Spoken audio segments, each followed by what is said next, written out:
分の66年間の施策の結果、日本と武術、大和心と大和魂っていう分の本質だと思うんですね。本当は空手にも内容があったはずなのに、決め技があったはずなのに、関節技があったはずなのに、全部ボソッと取られちゃったんですね。みんな自分の中で違う実践を持ってるんですよ、みんな前提が違うんですよ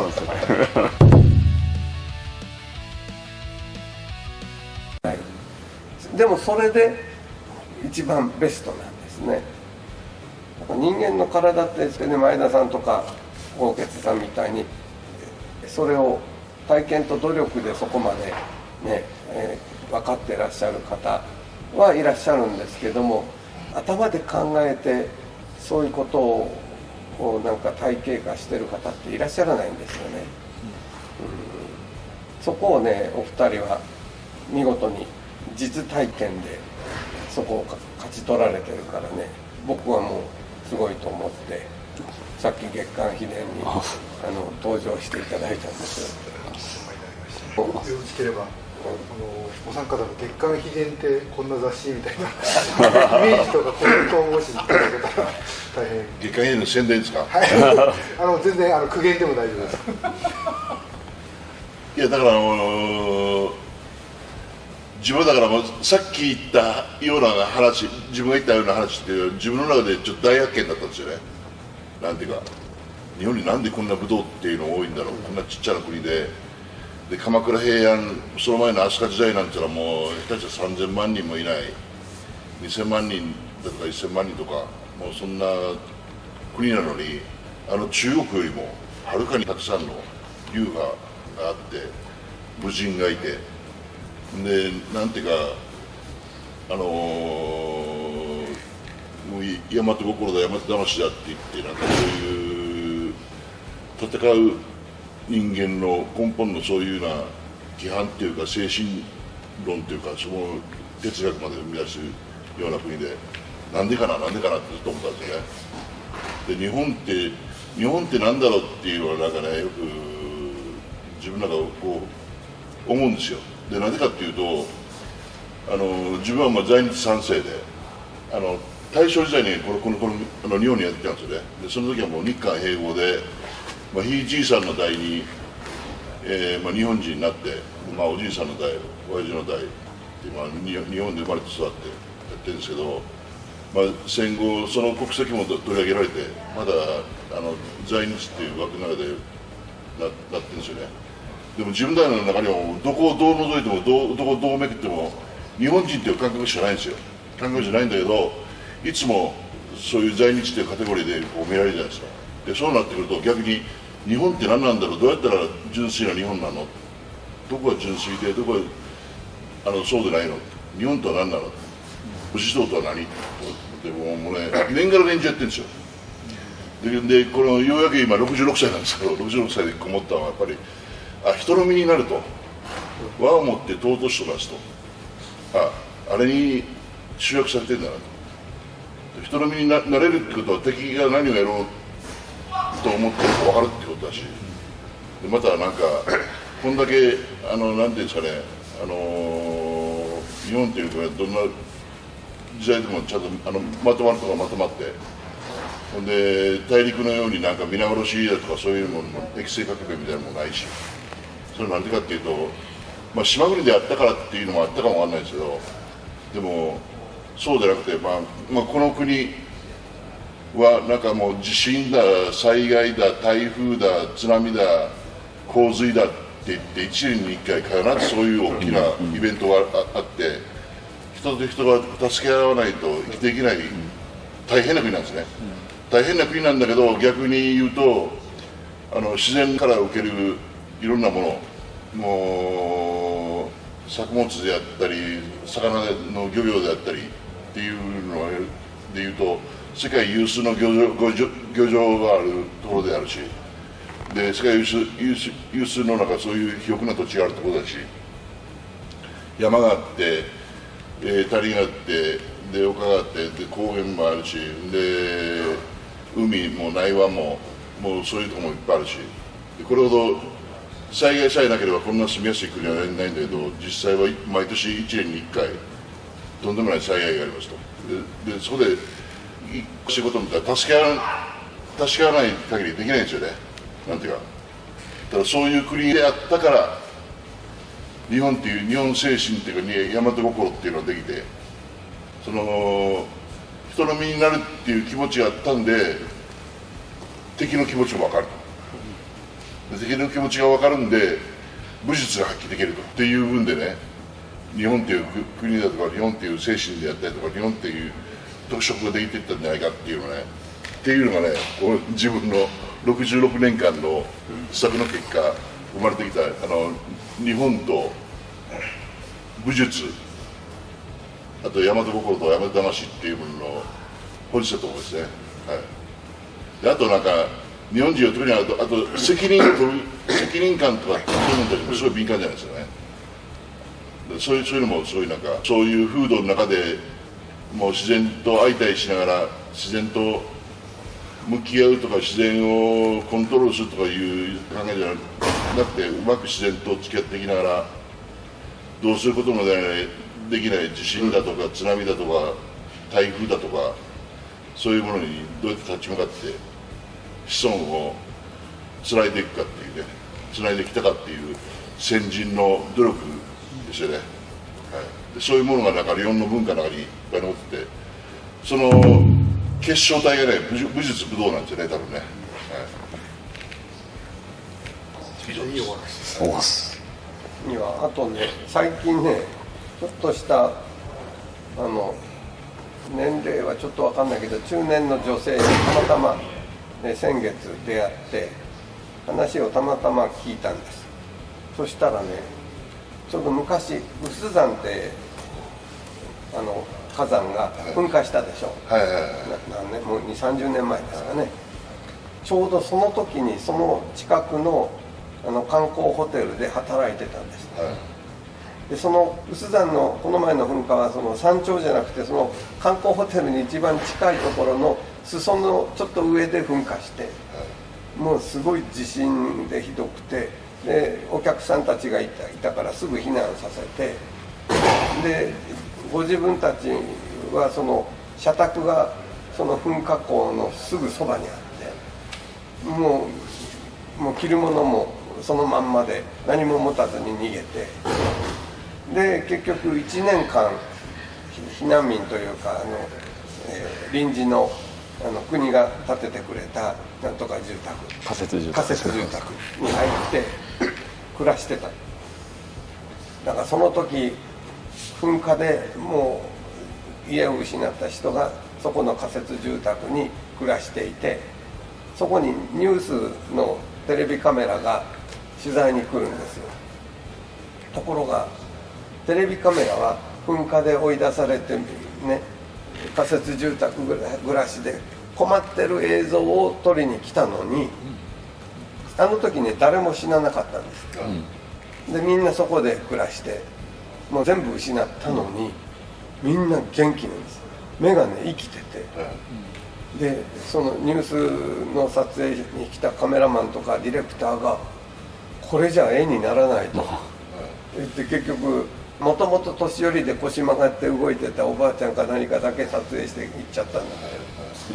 けど、でそれで自分たちも分からず、でも互いに見合ったら全てを失ったはずなのにみんな元気でこれから頑張ってで再建しようとは言わないのよ、どっかで生きてきゃいいんだって、でその後1ヶ月ぐらい経った時に、自分たちの住んでた社宅だけが傾いてるけども火山の影響で燃えてはいない、から物を取ってこれるんじゃないかと言われて行ったんですって取りに。で無理やりドアを開けて入ったら、このくらいの鉢にこのぐらいの観葉植物が3本置いてたんです。それだけですよ、家の中の。それが開けて入ったら家の中がジャングルになってる。その観葉植物3つがどんどん茎からなんからやってうちの中に全域に葉っぱもあれももう本当にジャングルのようになってて、いやそんな伸びませんよ、観葉植物のこんなんだから。なぜかと思ったらちょうどそれがね、噴火の蒸気と硫黄とかの匂いとかで少し暑かったんですけど、それがね生き物に植物にエネルギーを与えて、ね、急激に成長して、それと同じで避難民もその近くのその噴火の影響のまだ残ってるところの仮設住宅で、そのどうも噴火のエネルギー、マグマのエネルギーをもらったために被害者という気持ちもない。これから日本のどこかで頑張るぞとみんながそう思っている中で、その女性はなぜかインドに行くとインドに行ってサイババに会って、でそのインドに行くために旦那に離婚してくれということですごい当然旦那は何言ってんのって言ってハンコついてくれない。そしたらね、おとなしい女性だったというのに、その仮設住宅の中のテーブルの1個と椅子が4脚あった、その1の椅子をテーブルにバーンと壊してハンコ打ってくれって言ったので、それでもダメだって言ったらもう1個もこうぶつけてハンコ打ってで結局 OK してくれて、インドに行って向こうでまた奇想天外で、今アーユルベーダー医学の向こうで学位を取って日本とインドの間行ったり来たりして活躍してるっていうので、そのエネルギーは有珠山の噴火でもらったと彼女が言ってて、じゃあ日本ってほら噴火、ね、火山国で地震も多いし、その噴火のエネルギー、火山のエネルギーをもらって次に移動してやれと。やっぱり毎年毎年来る何らかの災害というのに必ずあるし、はい、その中でどうやって暮らしていかなきゃいけない。ここだったら台風にはいいけど津波にはダメだとか、なんかここだったら津波台風には大丈夫なんだけど地震にはダメだとか、なんかもういろんな組み合わせがあって、それに備えなきゃいけないし。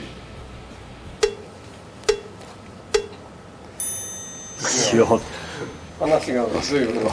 そうですよ。秘伝の宣伝やったんですよ。秘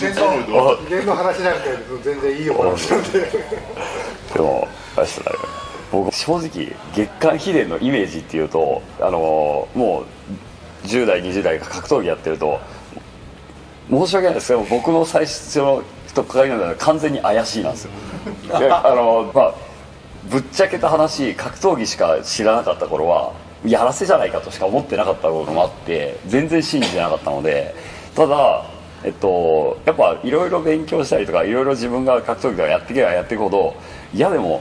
どう考えてもこの倒れてる方の人もやらせじゃないよねっていう、そのやらせだったらこうやらせっぽい倒れ方とかあるじゃないですか。いやこれはやらせじゃないよなっていうのとかもやっぱ見て思うよね。いやでもじゃあなんであんなことが起こるんだろうっていうなんか結局不思議っていうのとかで、いやでもやっぱりあるんじゃないかみたいな感じで徐々にそ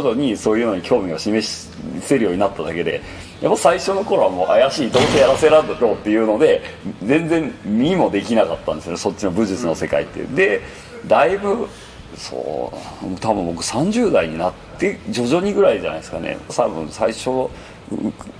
くようになったのはその武術の無知味だったりとか、その古流の空手とかの技術に興味を示し出して、そこから徐々に武術系とかも興味を示すようになって、それからですねようやくそういう武術のところに興味を示したりとか学びたいなって思ったのはなんで、多分フルコンタクト空手界はもう僕が若い頃の知識のまま止まってるような人とかはずっと多分怪しいとか無理やろうやらせだろうっていう人がめちゃくちゃ多くて、一部の人だけそっちにも興味を示して、これはっていう風にちょっと入ってきてる感じで、多分どうなんですかね、多分格闘技フルコンタクト空手界だと8割9割は多分怪しいと思ってて、残りの1割ぐらいの人たちの中でちょっと興味があるから学びたいと結構学んでるっていう残りの1割でちょっと分かれてるぐらいかなすみません、ヒデに対するイメージはフルコンタクト界だとそんな感じかなっていうでも今日のお話にあったように、やっぱり体の効率的な使い方みたいなところを追求していくとやっぱそうなんだなっていう。そうですね、やっぱ結局登り方は違うだけだっていうのは最終的には皆さんそうなのかなっていう。いや俺ヒデが影響っていうのは武術的な身体操作っていうのにすごい焦点があって、でそれを説明できる人がいっぱい出てきたじゃないですか。だから目から鱗みたいな話がいっぱいありましたからね、本当に。なるほどなーっていうね、なんかこうやって昔昭和の時代だったら、いやここでこういうふうに腰が入るんだよ、ここでこうやってなんか体を抜くんだよ、入れるんだよとかって言ってもさっぱり分かんないプレッション負けだけで終わったっていうのが、いや抜くってこう重心の操作で重心抜いて、その抜いた部分でこうやって前に体を重心移動させるんですだとか、そういうのはこういっぱい説明してもらったのと、またそれ実際に応用できるんだっていうんで、介護士さんたちが年寄りをこうやって立たせるだとか動かすだとか、そういうのも応用していったりとかですね。でそういうのを見ると、あ、これ実際にこの投げ技のこういう部分で使えるなとか、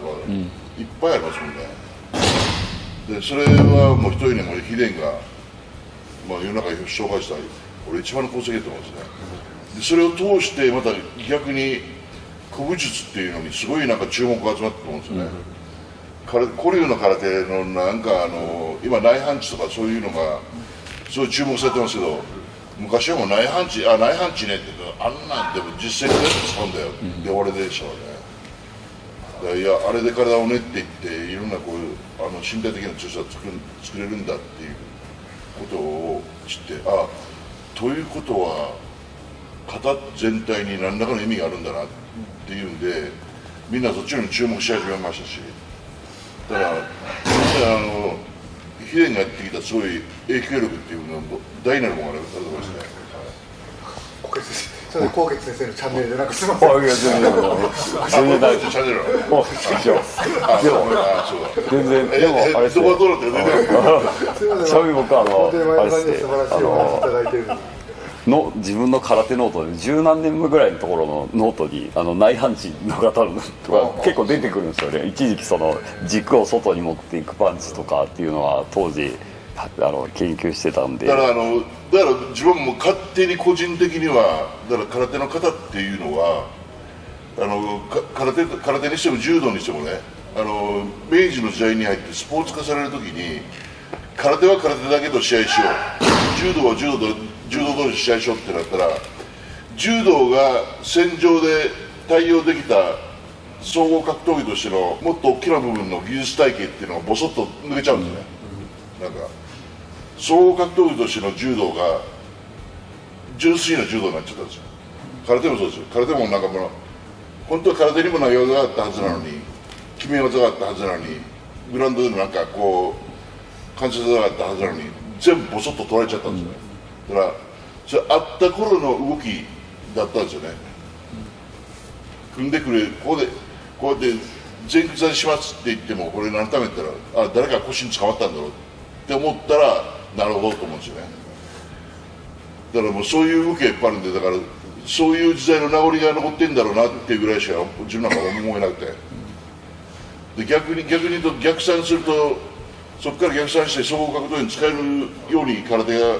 進化していくようになるんだろうなとかっていうぐらいだったんですね。それがなんかもっと深くて、なんかこう身体操作と身体を練っていって心拍力を上げたりとか、どうのこのしたいっていう体を練り上げるためにも使えるんだよっていうのを見て、ああそうなのみたいなね。だからもういろんなものをタイムカプセルのようにこう閉じ込められてるんですよ、肩の中にね。先人の宝ですよね。だからもう今のよく実践って言うじゃないですか。今のそのいう実践っていうのはもう試合上で1対1で審判もいて、で時間も決まって、俺で相手も俺も自分もルールの中で叩き合うっていうのが実践だと思ってて、で昔の人の実践っていうのは戦場で後ろから来るかも分かんない、前から来るかも分かんない、1人じゃなくて3人かも分かんない、4人かも分かんない、その中でどうすんのっていうのが根本的に違うんですよだから、そう YouTube やってるとコメントでそんな人たちがたくさん現れるんでや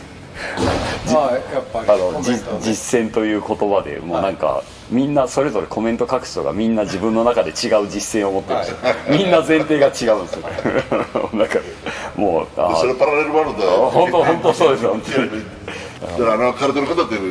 その当時の何かがタイムカプセル化されてるんですよ多分ね、あの動きの中に意味のないものだったら残ってないはずなんで、場所もひょっとしたら狭い室内かもわかんないし、京都で今残ってる池田屋事件の池田屋、あれ天井低いし、あんなとこでね切り合うんだったらそれに合う刀のね使い方やってたはずだから、逆に言うとあの場所に長いの一本持ってってちゃんと切り合えた技術ってそうですよね。そうですね。なんか現代人やったら振り回しもなんか天井に当たってそれでもうそうやって間にブスってやるってわけですよね。